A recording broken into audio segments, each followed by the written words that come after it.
iyi kipe ya Arsenal iri mu bibazo bikomeye cyane cyane mu bakinnyi bayo basatira izamu bavunitse uretse ko no muri defense naho abakinnyi nka ba Ben White bavunitse n'abandi. Arsenal abantu bahise bibaza izahagarara mu kibuga gute, shampiyona izayikinite, abakinnyi isigaranye ni bande, ko ifite shampiyona ikagira Champions League. Erega nejo bundi rakomanga mu kwezi kwa gatatu nibwo hari butangira imikino ya kimwe cy'umunani kirangiza. Biragenda gute Arsenal si kibazo gikomeye cyane. Ejo twavuze inkuru hakiri kare nk'aya masaha hari hamaze gusohoka revelation z'ibitangazamakuru, ariko abantu bakibaza kuri natire y'imvune ni hamstring.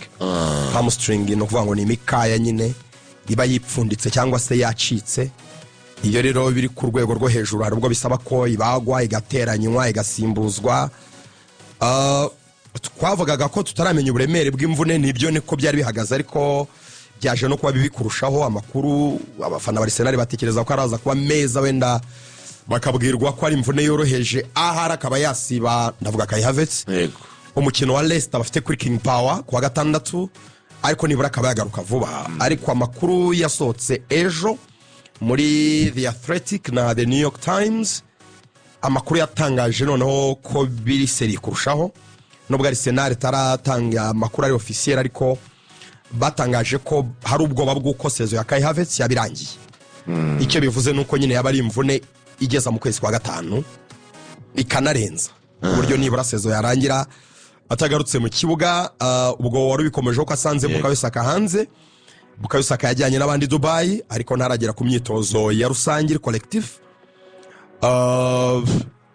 Si Bukayo Saka gusa na Martinelli yavunikiye ku mukino heruka, aramara ukwezi hanze, nibura ukwezi niko guke. Gabriel Jesus sezo yose ari hanze, yagize ACL. Ibyo rero bigasobanura ko equipe ya Arsenal kugeza ubu tuvuye mu kwezi kwa mbere kwa amatransfer andi makipe yagiye yinjizamwe abakinnyi. Arsenal mu makipe make atarigeze akora transfer n'imwe mu binjira. Iyo urebye abakinnyi basigaye bashobora gutayizamu nibyo yarukomojeho, nta rutayizamu nimero 9 usigaye muri equipe ya Arsenal. Leandro Trossard ashobora guhengekwa ku mpande cyane cyane ibumoso, niwe hari kongeraho Ethan Nwaneri nawe wundi Dometier dakina imbere cyangwa mu mpande, ubundi ukina nka nimero 10, ariko agaragaje ko ashobora guhengekwa ku ruhande akakina neza. Ni umwana ukiri muto y'imyaka 17. Ndetse ukongeraho hari na Sterling na Raheem Sterling nawe utaragaragaje urwego rwiza kuva yatizwa kuva muri equipe ya Chelsea. Wenda rugaje nk'umusesenguzi noneho ahangaha niho yinjiramo. Nje mbirebeye ku ruhande kuri superficie, donc ku muzenguruko, ninjiye muri profondeur. Iri ni isomo rikomeye cyane kuri Mikel Arteta na Bodier kuva ku bakorowenke. Upfusha ubusa ukwezi kwa mbere utaguze rutayizamu, mu mpeshyi waraguze Mikel Merino na Carafiori, nabwo ntugure rutayizamu wari uzi ko ufite Kai Havertz gusa, kuko Jesus ntashobora gukina amezi 3 kuvagira muri equipe Arsenal ari muzima, ntago bijya bibaho. So ntekereza ko njye nk'igihano cyangwa se a wake up call cyangwa se nk'isomo, ariko mu kibuga ubwo rugaju nibwo yinjiramo yamara impungenge afana ba Arsenal yabacinege bigomba kuba affecta cyane kubera ko hari igihombo gikomeye. Turumva ko ubusatirizi byibura Arsenal yagenderagaho abakinnyi batatu b'imbere beza bose bagiye gukina muri iyi minsi batabafite. Ubundi tumenyere ko Arsenal ikinisha Martinelli, Bukayo Saka na Kai Havertz iyo yuzuye, iyo bahari, iyo niyo muri starting 11 abo batatu no bayoboye front line yabo. Ubwo rero barabahindura bose, barazana umwana Ethan Nwaneri, bazanira Raheem Sterling utaragaragaje urwego ruhambaye nyuma kugera muri Arsenal, batakishe Leandro Trossard usanzwe gukora nk'umusimbura. Wamenye ko Kai Havertz yari umukinnyi wa gatatu umaze gukina iminota myinshi muri Arsenal, yaramaze gukina iminota 2774 muri iyi sezo, inyuma ya William Saliba umaze gukina iminota 2894 ndetse na Gabriel Magalhaes umaze gukina iminota 2852. Mu mikino rero yari imaze gukinwa 30 muri iyi sezo muri rusange, tutabaze muri championnat gusa, tubaze overall yaramaze kugaragara mu mikino 30 Kai Havertz. Rero muri iki gihe uyu ni umukinnyi ku ikipe ya Arsenal umutoza Arteta yafataga nk'umwe mu nkingi za mwamba, dore uko musobanura. aravuga ngo genetically he's a powerhouse ni nk'intu za energy ni umuntu ufite energy nyine ufite imbaraga ingufu nyinshi cyane. Aravuga ngo ni umuntu ufite umubiri wubakitse neza. Aravuga ngo ni umukinnyi iyo umubwiye ngo urumva ugifite imbaraga zo gutanga, arakubwira ngo I'm happy to do what you want, nishimiye gukora ibyo wifuza. If it is to run in zone, yaba ari ukwiruka nyine mu mazone nshaka umupira, pressing hariya muri iyo bita zone 6 mu mupira ni hariya mu wa gatandatu nyine hariya mu bimbere, ubwo ni mu ba defenseur ba adversaire bakaba ari imbere baba bari gupressinga nyine. Akavuga ati ni umusore uzi gukavaringa long distance, agaturuka umupira ukwe hagati akiruka ajya imbere, ati byabikoraga neza. Aravuga ati umubiri we uba witeguye gufata ibintu byose wamubwira gukora akabyakira, ati n'umunyamwuga, ati ibyo bintu bikora abasha no kuyitaho, donc kumenya igihe cyo kuruhuka, kumenya don umuntu uri mature kwa. Aravuga ati rero umukinnyi nk'uyu ntabwo ari coincidence kuba ari umukinnyi yari umaze gukina iminota myinshi muri Arsenal ku mwanya wa gatatu nyuma wa defenseur central Arsenal. Aravuga ati rero uyu ni urugero rwiza rw'umukinnyi mu by'ukuri n'abandi bareberaho muri Arsenal. Nta minsi myinshi yarishize avuze bino bintu, none birangiye amutakaje Arsenal igiye kujya mu bihe bikomeye. Umva match Arsenal igiye kugira ku itariki 15 z'ukwa kabiri, ejo bundi kwa gatandatu, Arsenal irakina n'ikipe ya Leicester City. Kuki Leicester City ari ikipe yo gutinya? Ni ikipe ya 18 iri kurwana no kuva muri relegation, bivuga ngo iratanga lo maximum possible kugira ngo irebe yuko yagutesha amanota. Icyo cyo ntabanga ririmo. None kubibizi neza yuko nayo wagize utwo tubazo mu busatirizi ntagiza koroha. 22 z'ukwa kabiri Arsenal irakina n'ikipe ya West Ham iri ku mwanya wa 15. Ntabwo yari yakira relegation, iracyari hafi aho ngaho. Burya niba hagenda kuhera kwa 18 uri kwa 15 nawe ntago ubutuje. Urumva ni ikipe yo kubagura. Yanahinduye ibintu n'umutoza kugira ngo ikwerere nyine kwiri serious ishaka kuguma mu kiciro cyane. 26 Arsenal irakina n'ikipe yitwa Nottingham Forest, ni ya gatatu. Ikipe irakubita umuhise n'umugezi ishaka kuboneka amakipe ane. Ku itariki enye cyangwa ya gatanu Arsenal irakina n'ikipe ubwo z'ukwa gatatu izaba yarakomeje mu mikino ya Champions League, kuko urabizi ko no round batayikinnye kwako bo bagomba kubanza kuruhuka aho kwa baje mu hagati ya Juventus, PSV Eindhoven, Feyenoord na Milas. Arsenal Gunners irakina nayo match ibanza.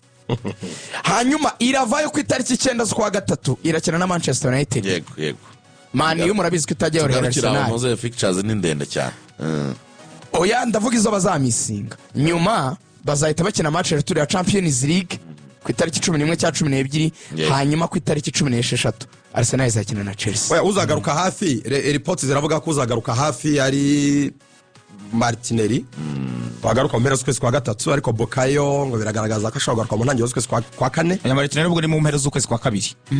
Z'ukwa kabiri niko turi mari. Afite ukwezi hanze. Afite ukwezi, ariko urumva harugarutse hafi yabwo yabari Bukayo.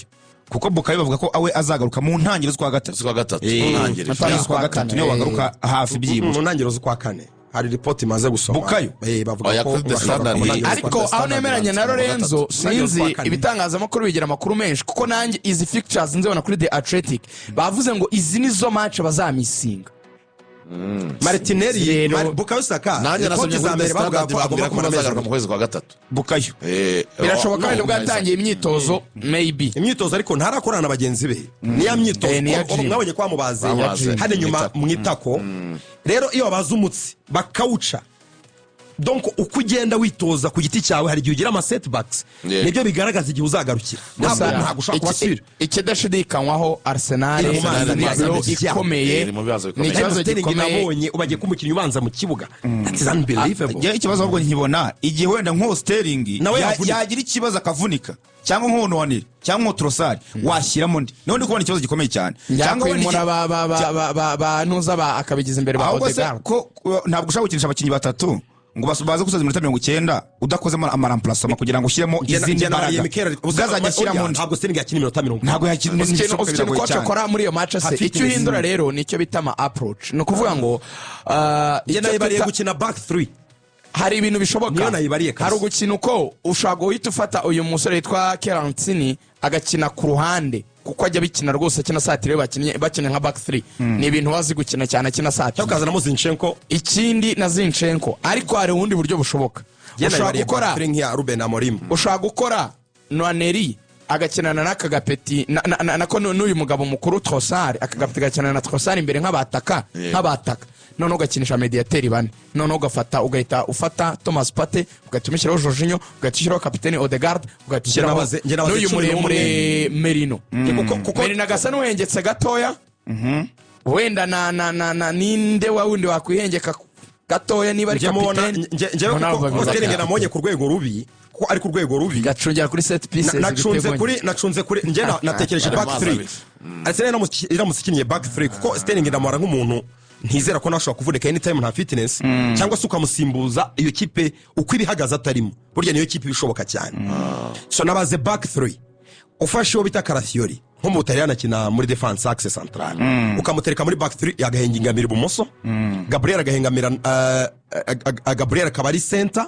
urumva Saliba akaba ahengamiye iburyo ariko muri back 3 ugafata Timba agakina nk'umu wing back right wing nk'umu wing back hanyuma ugafata Skelly nawe agakina nk'umu wing back mediano ugaterekamo babiri urumva Declan Rice na Thomas Partey ngahita mfata Martin Odegaard kamugira nimero 10 ariko wataka usikina nkora hita nyina kwa kundi Ruben Amorim akina ko mfite aba wing back sinkoresha aba winga ngahita mfata bita Odegaard nkamwegeranya na Nwaneri basa n'abari hagati ariko bari mu mpande ariko begeranye na rutayizamu umwe Trossard gatatu b'imbere nyine ukabikoze muri sezo hagati batarigeze babikora no kwirwanaho ikindi kintu cyashoboka ahubwo nyishobora gukina bane batatu bisanzwe nkafata Carafiori nkamushyira gatatu Lewis Kelly nkamwegeza imbere kugira ngo nkiremo Raheem Sterling Lewis Kelly akaba akina kuri urwo ruhande rw'ibumoso byibura kugira ngo Sterling ntabwo yakwicara muri ibi bihe uko bimeze Raheem agomba gukina mwabishaka mutabishaka erega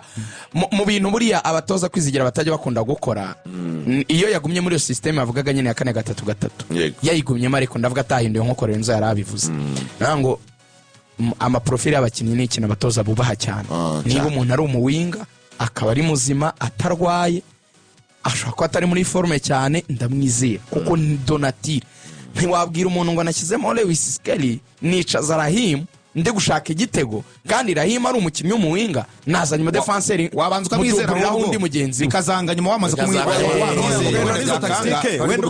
Arsenal rero ntatwanigira muri academy tuzima twazitungwa ni umwanya wo kutuzamura muri under 23 Arteta ashinzwe icyo kintu abana Barcelona Premier League yarekuye liste y'abakinnyi ba Arsenal 25 izakoresha mu gihe gisigaye cya sezo banditswe Premier League ku rubuga rwa Premier League baraye muri no kuri social media zabo nabonye n'izina rya Noza numva ndarikunze cyane ryande rya Martinelli sinzi afite izina rurerure kuri hari yabaragaragazamo abana babiri abateenagers babiri bari munsi y'imyaka 20 baracyari registerenze nk'abakinnyi ba academy bashobora kwitabazwa n'ikipe abo ngabo ni Lewis Skelly urumva ndetse na Ethan Nwaneri ngo nibo bemerewe kwarinya kuri liste batabisabiye uburenganzira iyo ukeneye undi mwana utaregisterinze ubisabira uburenganzira aho ngaho niho azajya yicara akareba muri ya kipe ya Metesaka akareba abana bashobora itegeko rivuga rya Premier League riravuga ngo only under 21 players with a Premier League appearance this season have been listed ni only ariko ntibivuze yuko atahita yitizama abandi bizibazo abangaba tuvuga ari wo Lewis Kelly ndetse na Ethan Nwaneri nuko bagize appearance bamaze gukina ariko nanagize ikibazo cy'imvune zikomeye akaba hari umwana muri under 21 imva yakwifashisha yemerewe ko yamukuramo akaba yamuzamura ryaze n'abantu bavugaga rero yitwa Gabriel Teodoro Martinelli Silva Gabriel Teodoro Martinelli Silva